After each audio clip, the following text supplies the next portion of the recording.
Hello friends, success UPSC pointer में आपका स्वागत है। फ्रेंड्स, आज के इस लेक्चर में हम डिस्कस करेंगे 1857 की क्रांति यानी 1857 की क्रांति। 1857 की क्रांति से जितने भी पीवाईक्यूज हैं सारे को हम डिस्कस करेंगे। उसमें हम एक एक क्वेश्चन वाइज चलेंगे, एक एक सब पॉइंट को फॉलो करते हुए चलेंगे। तो ठीक है फ्रेंड्स, इसका पहला ही क्वेश्चन क्या है? पहला क्वेश्चन है फ्रेंड्स इसमें, अंग्रेजी भारतीय सेना में चर्बी वाले कारतूस से चलाने वाली एनफील्ड राइफल कब शामिल की गई थी? तो फ्रेंड्स वो की गई थी दिसंबर 1856 में। दिसंबर 1856 में सरकार ने पुराने लोहे वाली बंदूक ब्राउन बेस के स्थान पर नवीन एनफील्ड राइफल के प्रयोग का निर्णय लिया। इसका प्रशिक्षण डमडम, अंबाला और सियालकोट में दिया जाना था। इस नई राइफल में कारतूस के ऊपरी भाग को मुंह से काटना पड़ता था। जनवरी 1857 में बंगाल की सेना में ये अफवाह फैल गई कि चर्बी वाले कारतूस गाय और सूअर की चर्बी से सैनिक चर्बी के हैं। सैनिक अधिकारियों ने इस अफवाह की जांच किए बिना तुरंत इसका खंडन कर दिया, किंतु सैनिकों को विश्वास हो गया कि गाय की चर्बी वाले कारतूस का प्रयोग उनके धर्म को भ्रष्ट करने का निश्चित प्रयत्न किया गया है। यही भारत के प्रथम स्वतंत्रता संग्राम 1857 के विद्रोह के तत्कालिक कारण बना। क्वेश्चन नंबर आता है फ्रेंड्स नंबर 2, भारत के प्रथम स्वतंत्रता संग्राम का मुख्य तत्कालिक कारण क्या था? इनका जो तत्कालिक कारण था वो था अंग्रेजों का धर्म में हस्तक्षेप का संदेह। मंगल पांडे की घटना हुई थी बैरकपुर में। 29 मार्च 1857 को बैरकपुर में सैनिकों ने चर्बी वाले कारतूसों का प्रयोग करने से इनकार कर दिया। एक सैनिक मंगल पांडे ने अपने एजुटेंट पर आक्रमण कर दिया और उसकी हत्या कर दी। मंगल पांडे कहां से विप्लव से जुड़े थे? मंगल पांडे बैरकपुर से जुड़े थे। मंगल पांडे सिपाही थे, वो थे 34वीं बटालियन के इन्फैंट्री 6वीं कंपनी में थे। 1857 के विद्रोह के दौरान बहादुर शाह ने किसे साहब आलम बहादुर का खिताब दिया? वो दिया था बख्त खान को। 1857 के विद्रोह में बहादुर शाह ने बख्त खान को साहब आलम बहादुर का खिताब दिया। बख्त खान एक पख्तून था। ईस्ट इंडिया कंपनी में वह सूबेदार के पद पर था। कंपनी की ओर से उसने प्रथम अंग्रेज अफगान युद्ध में भाग लिया। बहादुर शाह ने अपने बड़े पुत्र मिर्जा मुगल और मिर्जा जहरुद्दीन के मुख्य सेनापति घोषित किया, किंतु विद्रोह में वास्तविक नेतृत्व बख्त खान के पास था। 1857 की क्रांति का प्रमुख कारण क्या था? 1857 की क्रांति का प्रमुख कारण था ब्रिटिश साम्राज्य की नीति। 1857 की क्रांति का प्रमुख कारण ब्रिटिश साम्राज्य की घिनौनी नीतियां थी, जिनसे तंग आकर अंततः विद्रोह का ज्वालामुखी फूट पड़ा। 1857 में लंदन से प्रकाशित होने वाले समाचार पत्र टाइम्स के संवाददाता कौन थे, जिन्होंने लिखा था उत्तरी भारत में गोरे आदमी की गाड़ी को कोई भी मित्रतापूर्ण दृष्टि से नहीं है? ये लिखा था W.H. रसेल ने। 1857 में लंदन में प्रकाशित टाइम्स समाचार पत्र में W.H. रसेल ने लिखा था कि उत्तर भारत में गोरे आदमी की गाड़ी को कोई भी मित्रतापूर्ण दृष्टि से नहीं देखता था। ठीक है फ्रेंड्स, क्वेश्चन नंबर आता 9, 1857 की क्रांति सर्वप्रथम कहां से प्रारंभ हुई थी? तो ये हुई थी मेरठ से। 1857 की क्रांति का 10 मई को मेरठ से हुआ था। यहाँ की 3री कैवलरी रेजिमेंट के सैनिकों ने चर्बीयुक्त कारतूसों को छूने से इनकार कर दिया और खुलेआम बगावत कर दी। क्वेश्चन नंबर 10, 1857 की क्रांति सर्वप्रथम कहां से प्रारंभ हुई? वो हुई मेरठ से। 1857 के स्वतंत्रता संग्राम से संबंधित पहली घटना थी सैनिकों का दिल्ली के लाल किले पर पहुंचना। 11 मई 1857 को दिल्ली में मेरठ से आए सिपाहियों के दस्ते ने मुगल सम्राट बहादुर शाह द्वितीय से यह अपील की कि सम्राट इन सिपाहियों का नेतृत्व स्वीकार करे इस प्रकार के सैनिकों का दिल्ली के लाल किले पर पहुंचना पहली घटना थी। कानपुर में नाना साहब ने 5 जून 1857 को विद्रोह किया। बेगम हजरत महल ने 30 मई को 1857 को प्रारंभ में अवध के विद्रोह का नेतृत्व किया। झांसी की रानी लक्ष्मीबाई ने जून 1857 में विद्रोह किया तथा वे 17 जून 1858 को शहीद हो गई। 1857 के स्वाधीनता संग्राम का प्रतीक था कमल और रोटी। 1857 के संग्राम के निम्नलिखित केंद्रों में सबसे पहले अंग्रेजों ने किसने पुनः अधिकृत किया था? वो किया था दिल्ली को।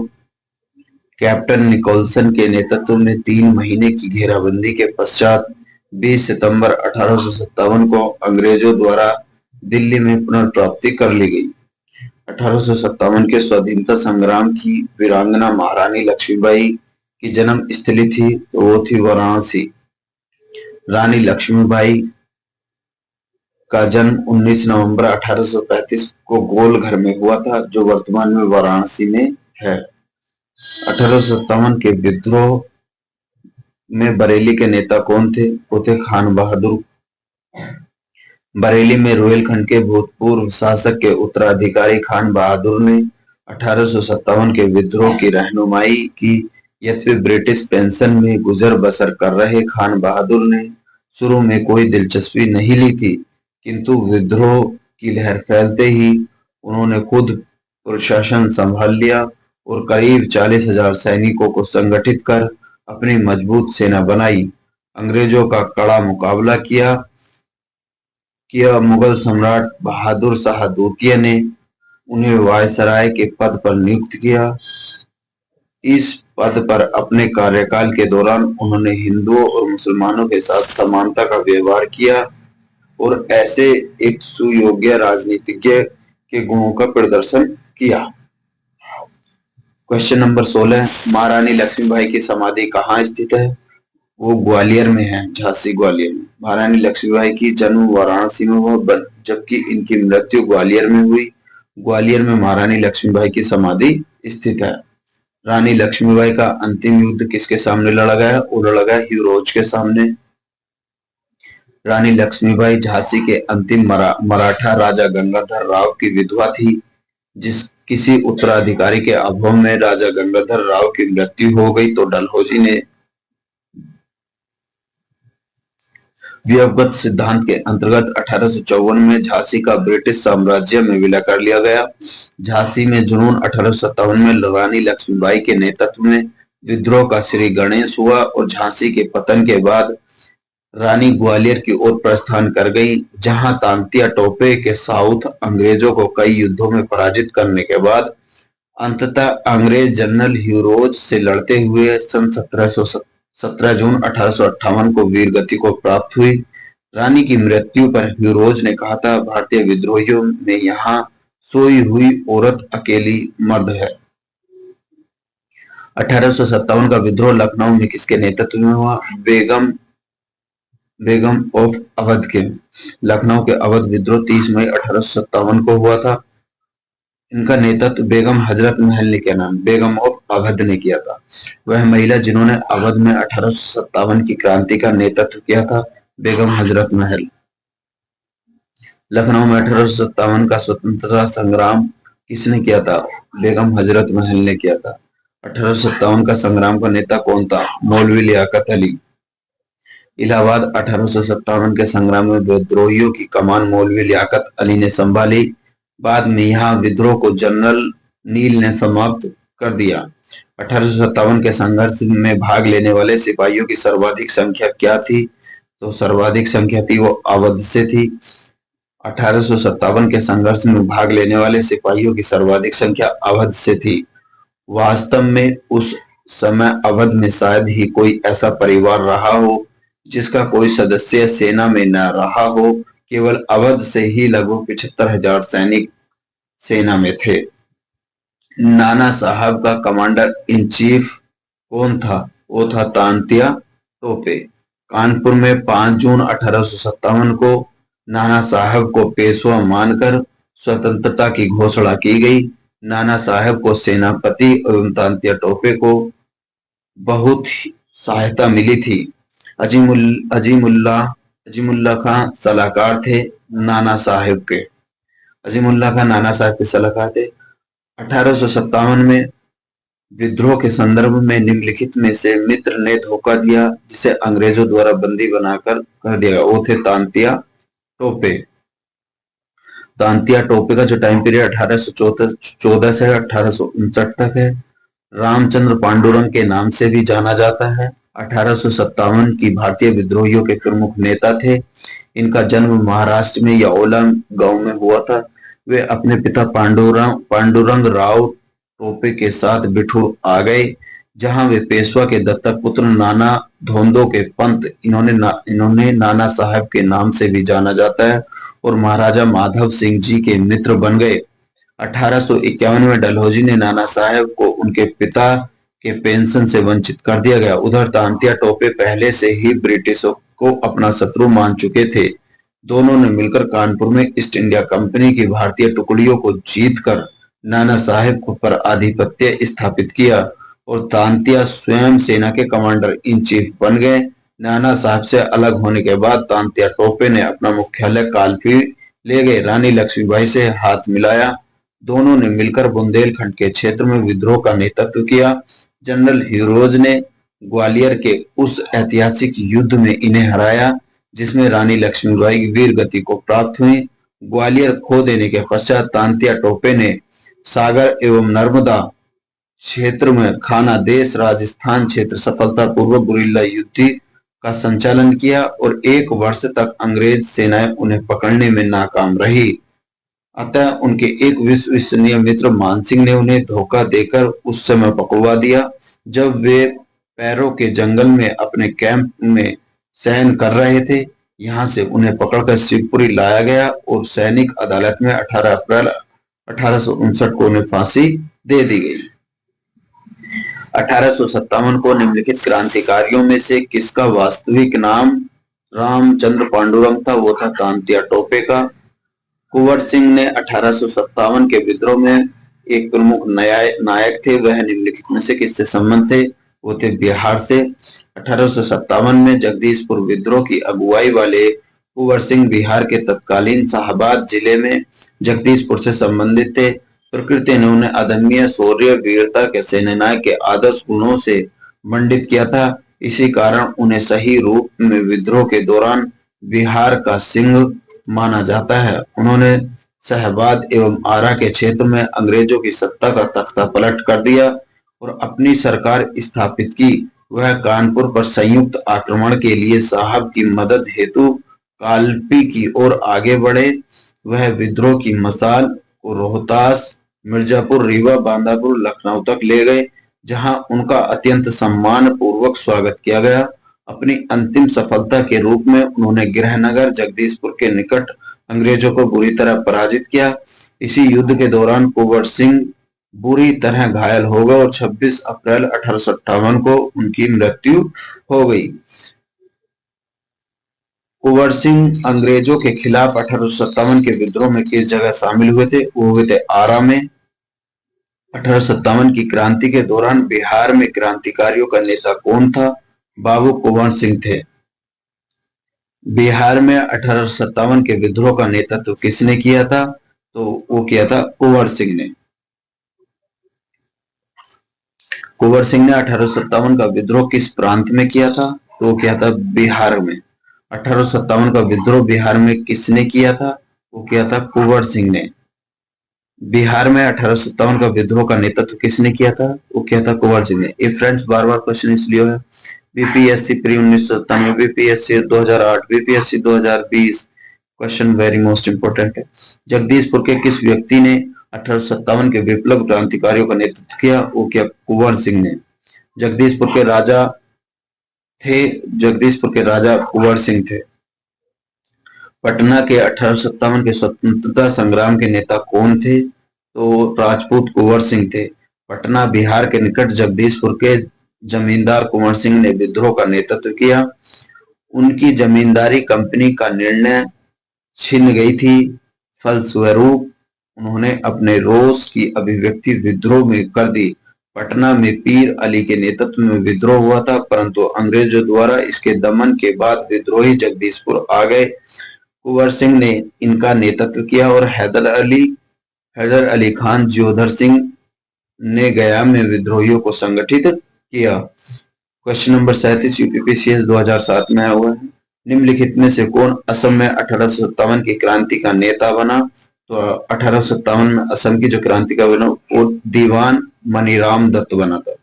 असम में 1857 के क्रांति के समय वहां के दीवान मनीराम दत्त ने वहां के अंतिम राजा पौत्र कंदेपेश्वर सिंह को राजा घोषित करके विद्रोह की शुरुआत की, परंतु शीघ्र ही विद्रोह का दमन करके मनीराम को फांसी दे दी गई। 1857 को बिहार का 15 जुलाई 1857 से 20 जनवरी 1858 तक केंद्र था जगदीशपुर का। बिहार में 1857 के विद्रोह का केंद्र जगदीशपुर था, जहां जमींदार कुंवर सिंह ने नेतृत्व संभाला और शाहाबाद जिले में अंग्रेजों की सत्ता का तख्ता पलट कर अपनी सरकार स्थापित की। अप्रैल 1858 में कुंवर सिंह की मृत्यु के बाद उनके भाई अमर सिंह ने दिसंबर 1858 तक संघर्ष जारी रखा। अंततः बिहार के विद्रोह को पटना डिवीजन के कमिश्नर विलियम टेलर और बंगाल के गोल अंदाज फौज में मेजर विंस्टेयर आयर द्वारा दबा दिया गया। क्वेश्चन नंबर 39 1857 की क्रांति में अंग्रेजों व जोधपुर की संयुक्त सेना को पराजित करने वाला था, तो वो था औवा के ठाकुर कुशल सिंह। निम्नलिखित में से कौन राजस्थान के 1857 की क्रांति का केंद्र नहीं था? तो जयपुर नहीं था, बाकी सारे केंद्र थे।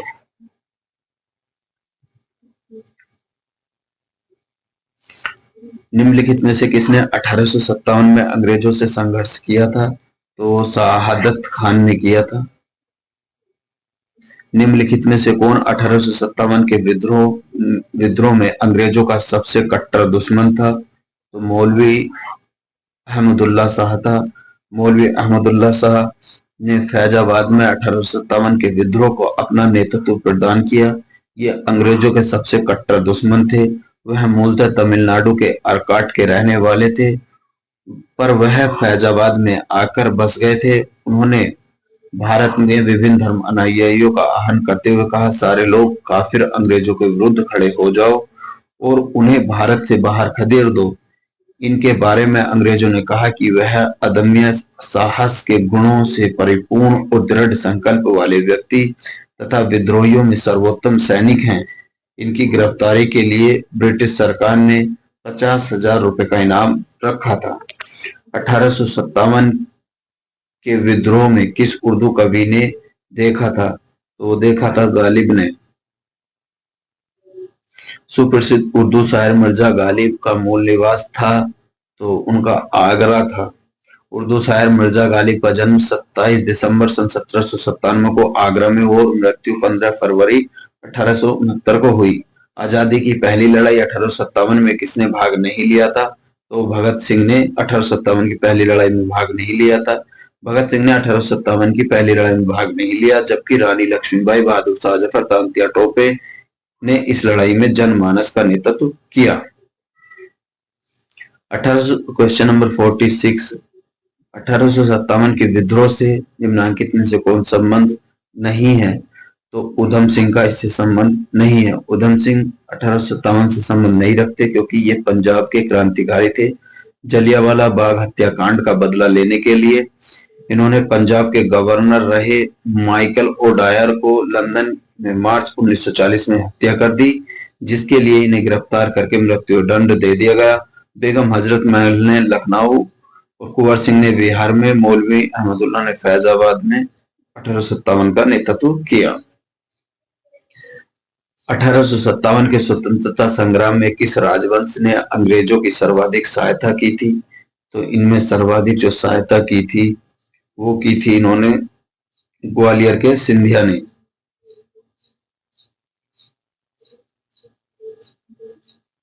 अठारह के स्वतंत्रता संग्राम में ग्वालियर के सिंधिया ने अंग्रेजों की सर्वाधिक सहायता की थी।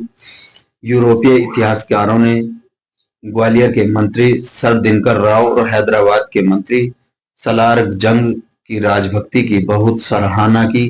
संकट के समय कैनिंग ने कहा था, यदि सिंधिया भी विद्रोह में सम्मिलित हो जाएं, तो मुझे कल ही बिस्तर गोल करना होगा। भारत में शिक्षित और मध्य वर्ग ने 1857 के विद्रोह को तटस्थ बनाए रखी। 1857 के विद्रोह में शिक्षित वर्ग ने कोई रुचि नहीं ली, जो इस महासर्ग की असफलता के प्रमुख कारणों में से एक है। निम्नलिखित में से किसने 1857 के विद्रोह में भाग नहीं लिया? तो इनमें से जो भाग नहीं लिया था वो एक तो साहूकारों ने नहीं लिया था और दूसरा जमींदारों ने नहीं लिया था। खेती मजदूर और कृषक ने भाग लिया था। 1857 के विद्रोह बहुत बड़े क्षेत्र में फैला हुआ था और इसने जनता का व्यापक समर्थन प्राप्त किया। फिर पूरे देश को भारतीय समाज के सभी अंगों तथा सभी वर्गों की अपनी लपेट में नहीं ले सका। यह दक्षिणी भारत तथा पूर्वी पश्चिमी भारत के अधिकांश भागों में नहीं फैल सका। भारतीय रजवाड़ों के अधिकांश शासक तथा बड़े जमींदार पक्के स्वार्थी तथा अंग्रेजी शक्ति से भयभीत थे। वे विद्रोह में शामिल नहीं हुए। ग्वालियर के सिंधिया, इंदौर के होलकर और हैदराबाद के निजाम, जोधपुर के राजा, भोपाल के नवाब, पटियाला, जिंद के सिख शासक, पंजाब के दूसरे सिख सरदार, कश्मीर के महाराजा और दूसरे अनेक सरदारों, बड़े जमींदारों ने विद्रोह को कुचलने में अंग्रेजों की सक्रिय सहायता की। गवर्नर जनरल कैनिंग ने के बाद टिप्पणी की, इन शासकों में सरदारों और तूफानों के आगे बांध की तरह काम किया, वरना यह तूफान एक ही लहर में हमें बहा ले जाता। क्वेश्चन नंबर 50, निम्नलिखित में से कौन सा क्षेत्र 1857 के विद्रोह से प्रभावित नहीं था? तो वो प्रभावित नहीं था चित्तौड़। 1857 के विद्रोह में चित्तौड़ प्रभावित नहीं था, जबकि झांसी, जगदीशपुर, लखनऊ इस विद्रोह के केंद्र थे। इन केंद्रों की अगुवाई क्रमशः रानी लक्ष्मीबाई और कुंवर सिंह बेगम हजरत महल ने की थी। 1857 के विद्रोह से बिहार में कौन सा भाग अप्रभावित रहा? तो वो रहा था इनमें से मुंगेर। सूची फर्स्ट को सूची सेकंड से मिलाना। कुंवर सिंह ने कहा का, नाना साहेब, वक्त खां आदि, इसको बताना है। कुंवर सिंह ने जो नेतृत्व किया था वो किया था आरा का, और इन्होंने जो बख्त खां ने किया था दिल्ली का। अब इसको हम एलिमिनेट करेंगे। ए का कौन सा है? ये सारे एलिमिनेट हो जाएंगे। ये सी का थर्ड है, ये ऑप्शन सी निकल के आए। झांसी का किया था रानी लक्ष्मीबाई ने, बेगम हजरत महल ने लखनऊ का।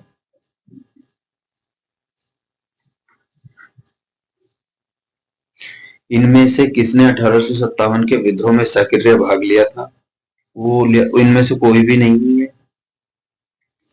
ईस्ट इंडिया कंपनी के राजनीतिक, आर्थिक, सामाजिक, धार्मिक कारणों के फलस्वरूप 1857 के विद्रोह प्रारंभ हुआ। लखनऊ में इस विद्रोह का प्रारंभ जून 1857 में हुआ। यहाँ इस पर विद्रोह का नेतृत्व बेगम हजरत महल ने किया था।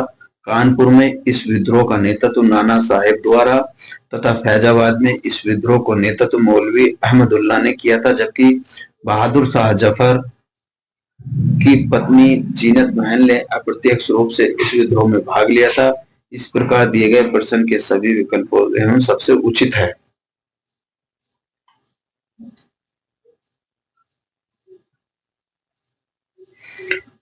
अठारह सौ सत्तावन का विद्रोह के समय भारत का गवर्नर जनरल कौन था? तो लॉर्ड कैनिंग था। 1857 के विद्रोह के समय लॉर्ड जनरल लॉर्ड कैनिंग था। लॉर्ड कैनिंग ने भारत की कंपनी द्वारा नियुक्त अंतिम गवर्नर जनरल, ब्रिटिश सम्राट के अधीन नियुक्ति, भारत का पहला वायसराय था। 1857 के विद्रोह के समय भारत का गवर्नर जनरल कौन था? तो 1857 के समय जो गवर्नर जनरल था वो लॉर्ड कैनिंग था। 1857 का भारत का गवर्नर जनरल कौन था? वो भी कैनिंग था। सिपाही विद्रोह के समय गवर्नर जनरल कौन था? लॉर्ड कैनिंग था। 1857 के बैरकपुर में कौन ब्रिटिश कमांडिंग ऑफिसर था? तो वो था हेयर से था। मार्च 1857 में 14वीं 34वीं बंगाल की नेटिव इन्फैंट्री के सिपाही मंगल पांडे विद्रोह के समय बैरकपुर में lieutenant general sir John Bennett head से कमांडिंग ऑफिसर थे। 1857 में इसने इलाहाबाद को आपातकालीन मुख्यालय बनाया था, तो वो लॉर्ड कैनिंग ने बनाया था। 1857 के समय ब्रिटिश प्रधानमंत्री कौन था? तो वो फार्म स्टर्न था। निम्नलिखित में किसका नाम 1857 के विद्रोह से नहीं जुड़ा हुआ है? तो इनमें से उपयुक्त lieutenant colonel Gibbs Saint Gallagher Wallace कोई नहीं है। 1857 में मुख्यतः किस कारण से असफल रहा? वो रहा किसी सामान्य योजना और केंद्रीय संगठन की कमी रही। 1857 का प्रथम स्वतंत्रता संग्राम असफल हुआ क्योंकि इसमें सिपाहियों के उद्देश्य में एकता की कमी थी, भारतीय राजाओं की सरकार का साथ दिया था और प्राय ब्रिटिश सिपाही कहीं अच्छे से ज्यादा संगठित थे, इसलिए आंसर इसका हो जाएगा डी। अंग्रेज राजपूत राज्यों ने 1857 के विद्रोह को दबाने में सफल रहे क्योंकि स्थानीय शासकों ने क्रांतिकारियों का साथ नहीं दिया था। ब्रिटिश अधिकारियों ने लखनऊ में अपना जीवन खोया। जनरल नील ने भी खोया था, जनरल हैवलॉक ने भी और जनरल हैरी लॉरेंस ने भी। 68 नंबर पे 1857 का प्रथम स्वतंत्रता संग्राम ब्रिटिश सरकार से ही स्वतंत्रता प्राप्त करने में असफल रहा। ये सही बात है और इसमें जो था ये दोनों ऑप्शन सही है।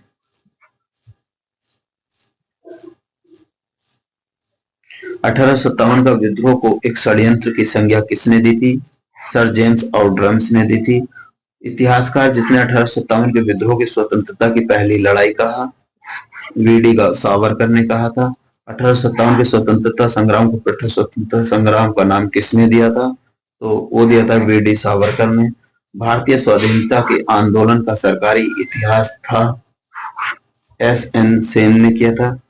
भारतीय भाषा 1857 के विप्लव कांडों को लिखने वाला प्रथम भारतीय कौन था? सर सैयद अहमद खान। तथाकथित प्रथम राष्ट्रीय स्वतंत्रता संग्राम न प्रथम न राष्ट्रीय और न ही स्वतंत्रता संग्राम था, यह कथन किसने कहा? आर.सी. माजुमदार ने। आर.सी. माजुमदार ने अपनी पुस्तक the immunity and the revolution 1857 में कहा था। किसने लिखा था? इस निर्णय से इनकार करना कठिन है कि तथाकथित 1857 का प्रथम राष्ट्रीय स्वतंत्रता संग्राम न तो प्रथम था और न राष्ट्रीय था और न ही स्वतंत्र था। ये कहा था आर.सी. माजुमदार ने। 19वीं इस तथ्य को मानने वाले इतिहासकार थे आर.सी. माजुमदार। 1857 की क्रांति के बारे में कौन सी एक अवधारणा सही है? इसने ब्रिटिश ईस्ट इंडिया की कंपनी को शासन प्रणाली को मृत प्राय बना दिया, ये सही बात है। महारानी विक्टोरिया ने भारतीय प्रशासन को ब्रिटिश ताज के नियंत्रण में लेने की घोषणा कब की थी? 1 नवंबर 1858 को। 1857 की क्रांति के दमन के पश्चात 1 नवंबर 1858 को महारानी विक्टोरिया ने भारतीय प्रशासन को ब्रिटिश ताज के नियंत्रण में लेने की घोषणा की। इस घोषणा के बाद भारत में कंपनी के शासन को समाप्त कर भारत को सीधे ब्रिटिश क्राउन के अधीन कर दिया गया और एक भारत मंत्री सचिव एवं 15 सदस्य वाली इंडियन काउंसिल की स्थापना की गई। तत्कालीन गवर्नर जनरल लॉर्ड कैनिंग को ही भारत का प्रथम वायसराय बनाया गया। सामग्री विक्टोरिया ने 1858 की घोषणा में भारतीयों को बहुत सी चीजें दिए जिनका आश्वासन दिया गया। निम्न आश्वासन में कौन सा ब्रिटिश शासन ने पूरा किया था? तो क्या था? रियासतों को हड़पने की नीति समाप्त कर दी गई थी। 1857 के विद्रोह में सबसे महत्वपूर्ण परिणाम महारानी विक्टोरिया की उद्घोषणा थी। यह उद्घोषणा 1 नवंबर 1858 को इलाहाबाद में हुए दरबार में लॉर्ड कैनिंग द्वारा उद्घोषित की गई थी। 1858 का उद्देश्य क्या था? तो 1858 का जो उद्देश्य था ब्रिटिश साम्राज्य को मिलाने में किसी भी विचार का परित्याग करना, भारतीय प्रेसिडेंट ब्रिटिश क्राउन के अंतर्गत रखना, ईस्ट इंडिया कंपनी के व्यापार का नियम, ये गलत बात। निम्न में से कौन सा आयोग 1857 के विद्रोह के दमन के बाद भारतीय फौज के नव संगठन से संबंधित था? तो वो था पील आयोग।